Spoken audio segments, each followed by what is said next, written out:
اهلا بيكم فيديو جديد وملخص جديد من ملخصات سمر وعبد قادر. بيبدا فيلمنا في مدينه واجي، المدينه اللي بيحكمها واحد من اكبر زعماء العصابات واللي اسمه روي. وبنعرف ان روي من اكتر من 20 سنه كان شغال مع شخص اسمه فراج، واللي يفضله عن ابنه ديفراج، ومسك راي كل الشركات بتاعته. بنعرف ان روي اختار الهند علشان يبني محطه طاقه كهرومائيه، بس طبعا وزير الخارجيه بيكون رافض ده تماما، لانه بيكون شايف ان روي واللي معاه مجموعه عصابات ومجرمين. بس روي مش بيسكت وبيقرر انه يخطفه علشان يوافق، ولما بيفضل رافض بيعذبوه لحد لما بيمضي الوزير على موافقته. بيكون روي وباقي المستثمرين اللي معاه سعيدين جدا انهم قدروا ينتصروا في معركتهم واخدوا اللي هم عايزينه. وبعد اجتماع روي مع المستثمرين بيركب عربيته وبيكون بيتكلم في التليفون، وفجأة بتيجي عربية نقل وبتخبط عربيته، وبدون اي مقدمات بيموت روي. طبعا انت مش عايز روي يموت، بس يعني يا ريت لو تدعمنا بلايك وشير وكومنت والاشتراك لو انت مش مشترك معانا في القناة. الفلوس بتاعت المستثمرين اللي كانت موجودة على السفينة بتتحرق هي والسفينة مع بعض، وبيكون كل شيء راح. وبعد 3 أسابيع يا سيدي بنشوف الشرطة قلب الدنيا على حرامي سارق مبلغ مهول واللي هو 2 مليار، وده عن طريق استخدام بعض البشر من غير حتى ما يشوفوه. ولما الشرطة بتحقق مع الناس دي مش بيقدروا يطلعوا منهم بأي معلومة مفيدة. وهنا القائد بيبلغ الضابط شيندي إن الضابط المتقاعد أشوك هو اللي هيمسك القضية دي. وهنا الشرطي ديفيد بيتكلم عن الضابط أشوك وبيقول لهم عن مدى ذكائه وقدرته على حل أي قضية أو جريمة مهما كانت صعوبتها. وساعتها بننتقل للشرطي أشوك وبنشوفه هو رايح ماسك شمسيته وداخل لمقر عصابة من العصابات، وبمنتهى الثقة كده بيدخل وبيضرب كل اللي بيقابله جوه، وبيقدر إنه يحرر اللي جاي علشانه. وهو شخص اسمه أليكس، وبيكون عايز يعرف منه بعض المعلومات اللي هتفيده. وبنروح بعدها لشركاء روي اللي بيتصدموا لما بيعرفوا ان روي عنده ابن ومحدش كان يعرف اي حاجه عنه طول الفتره دي. وبتكون دي مفاجاه كبيره جدا لانهم فاكرين ان عيله روي كلها ماتت من اكتر من 25 سنه. وبعد شويه بتظهر طياره وبينزل منها فيشوانيك ابن روي اللي بيسأل عن الطريقة اللي مات بيها أبوه. وبعدها بنروح لمسرح جريمة مع الشرطية أميرتا اللي بتكون واقفة بتحقق في جريمة قتل، لحد لما بيظهر الضابط أشوك وبتعرف أميرتا إنه يبقى الضابط الجديد اللي هيشتغل معاها على القضية. وبيسلموا هما الاتنين على بعض، وبيكون واضح من نظرات أشوك ليها يعني إنها أعجب بيها لدرجة إنه بيبقى مش قادر يسيب إيديها. ولكنه بيفوق وبيبدأ يلف في مسرح الجريمة واحدة واحدة، بيحل الجريمة بمنتهى السهولة وبيشرح اللي حصل وكأنه كان موجود وقتها. وبعدها بيروح فريق تحقيق مقروم الجديد اللي منه هيحاولوا يوصلوا للمجرم اللي سرق الفلوس من الناس. والناحية التانية المستثمرين بيكونوا متجمعين وبيختلفوا مع بعض على وريث المجموعة، لحد لما فجأة بيدخل عليهم فيشوانيك وبيفاجئهم انه عارف مكان الفلوس بتاعتهم فين. وبعد الاجتماع بيكون ديفراج متضايق جدا من ابوه اللي فضل روي اللي كان مجرد واحد شغال معاه عليه، وبنتصدم ان هو اللي قتل روي وكمان سرق كل الذهب اللي على السفينة. وبيكون عايز يقتل ابنه هو كمان في الجراج، ولكن فيشوانيك بيكون اقوى منهم وبيقدر انه يقتلهم كلهم.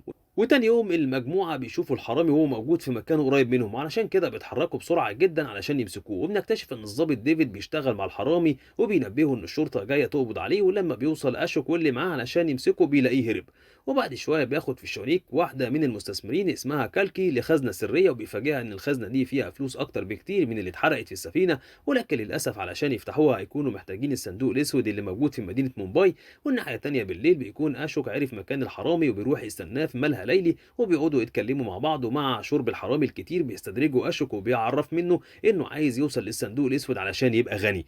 فهنا كالكي بتقرر انها تروح مومباي علشان تجيب الصندوق، وبتروح على مكان اللي فيشوانيك قال لها عليه. وبيكون اشوك واميرتا مراقبينها من ساعه ما بتاخده. واثناء ما كالكي بتكون راكبه والطريق واقف بنتفاجئ برجاله بتهجم عليها وبيكونوا عايزين يقتلوها. وفي الوقت ده بتتدخل اميرتا علشان تنقذها، واشوك هو كمان بينزل من العربيه بقى وبيتصرف مع المجرمين ما بدهاش. وفي عز المعمعة كالكي بيتكلم في شوانيك وبتحكي له على اللي بيحصل وبيقول لها على مكان تخبي فيه الصندوق، وبتقدر انها تهرب فعلا. ولكن الشرطة بتفضل وراها وبيصوروا المكان اللي بتدخله واللي بيكون بنك رويال، وبتدخل تخبي الصندوق في الخزنة من الخزنة. وساعتها بيجتمع الفريق وبيحطوا خطة علشان ياخدوا الصندوق. وبالليل اشوك واميرتا بيتمشوا مع بعض، وبتحكي له اميرتا انها وحيدة بعد وفاة ابوها وامها، والواضح انها بتصعب على اشوك جدا. وبنشوف الاعجاب المتبادل بين الاتنين اللي بيحضنوا بعض. وفي الاخر بتعترف له اميرتا انها فعلا معجبه بيه وبتحبه. وتاني يوم واثناء ما اميرتا بتحط خطه هي واشوك انهم يجيبوا الصندوق الاسود، بيكون ديفيد حاطط جهاز تصنت وبيخطط هو والحرامي ازاي هيسرقوا البنك. وفي الوقت ده بنتصدم شيندي نفسه خاين وبيشتغل لحسام ديفراج، وهو اللي بيوصل له كل الاخبار اول باول. ومش بتخلص المفاجات لحد هنا، لا استنى شويه. وده لان ديفيد هو كمان بيطلع خايف، وبنشوفه وهو رايح ياخد الصندوق الاسود وبينجح انه ياخده وبيهرب فعلا.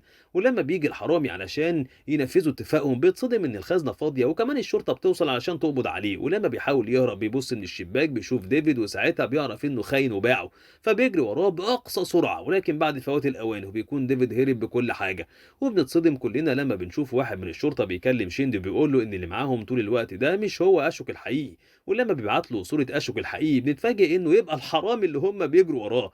وساعتها بننتقل لاشوك المزيف وهو قاعد بيتفرج وبيراقب كل اللي بيحصل بعد ما بيكون لاعب بيهم زي العرايس. وانتوا كمان زي الشاطرين ما تنسوش اللايك والشير والكومنت، وكمان لو مش مشتركين معانا في القناة اشتركوا.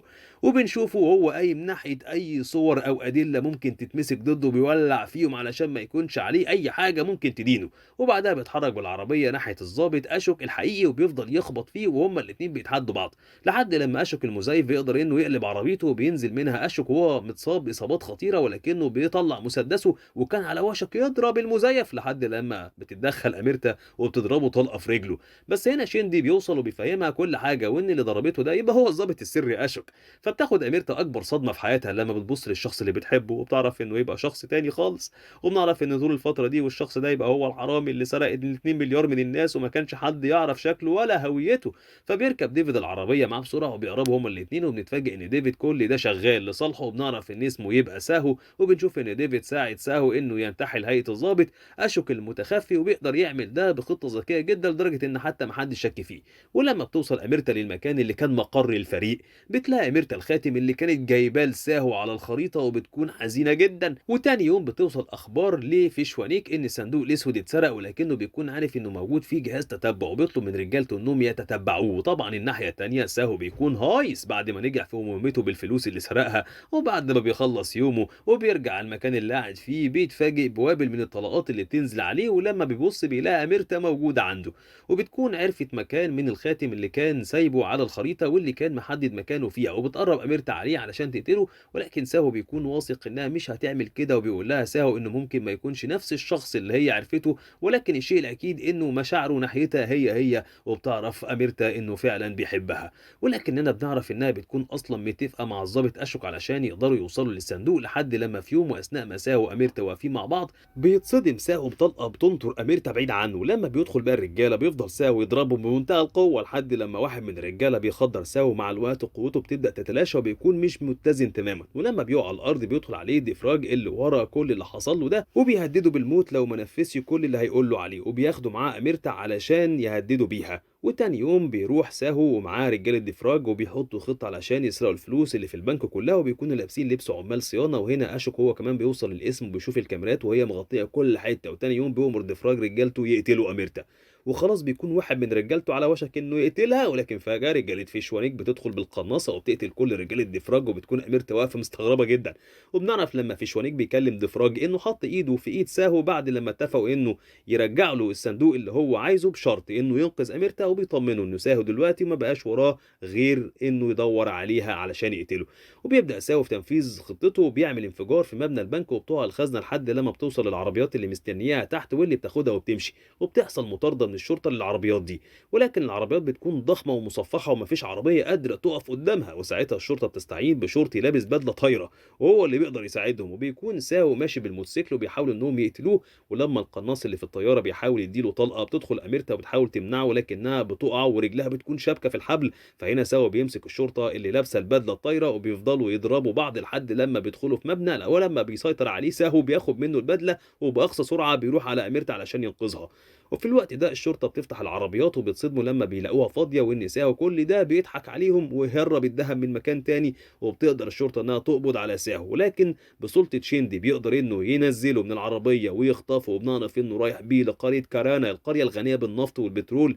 ولكن اهلها بيكونوا رافضين انهم يسيبوها، وعلشان كده بيتدخل ديفراج وبيقتل اهلها كلهم.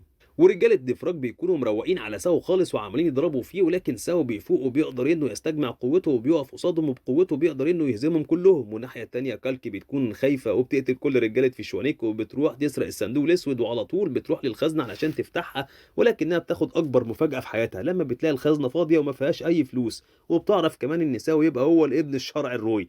فبتقع كالكي على الارض من شده الصدمه وبتكون مش مصدقه اللي شافاه بعينيها وبتموت فورا. والناحيه التانيه ديفراج بيوصل لقريه كارنا بيتصدم لما بيلاقي ساهو قتل كل الرجاله اللي كانوا المفروض هيقتلوه، وفجأة رجالة وأهل القرية بتظهر، وبعد ما كانوا على وشك إنهم يهجموا على ساهو بيغيروا رأيهم وبيهجموا على ديفراج واللي معاه، وده لأن ريو أبو ساهو كان بيساند أهل القرية وبيقف معاهم.